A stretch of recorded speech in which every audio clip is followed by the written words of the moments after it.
Le président de l'Assemblée nationale, le professeur Vital Kamerhe, séjourne à Paris, la capitale française, pour une visite de travail. Le jeudi 10 octobre 2024, à la tête d'une importante délégation des députés nationaux, dont les rapporteurs Jacques Joly. Le speaker de la Chambre basse du Parlement a eu un tête-à-tête avec son homologue français, Yael Braun-Pivet, au Palais de Bourbon.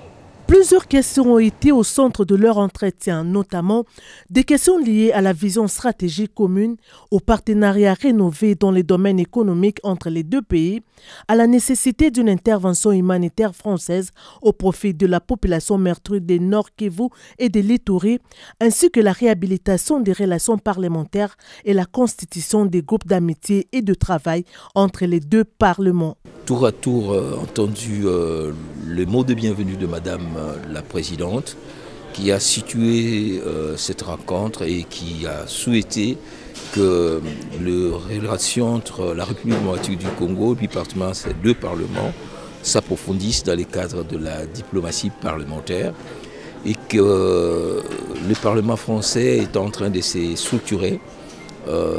Il y aura un groupe d'amitié qui va, n'est-ce pas, se mettre en place.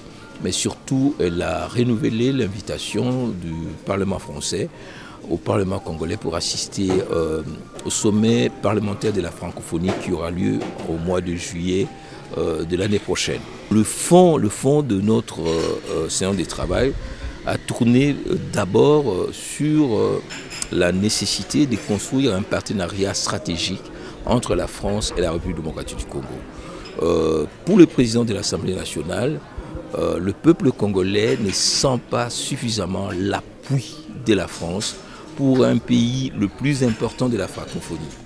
Sur le plan de l'implication de la France dans la dynamique de la gouvernance économique, de relations diplomatiques, la France doit améliorer. Ça passe notamment par l'appui sans équilibrisme de la France à la situation qui se passe en République démocratique du Congo. La condamnation sans embâche de l'agression dont nous sommes victimes de la part du Rwanda. Le président de l'Assemblée nationale, le professeur Vital Kamerhe, a martelé sur la place de choix que doit occuper la République démocratique du Congo dans les concerts des pays francophones au regard de sa démographie en croissance permanente.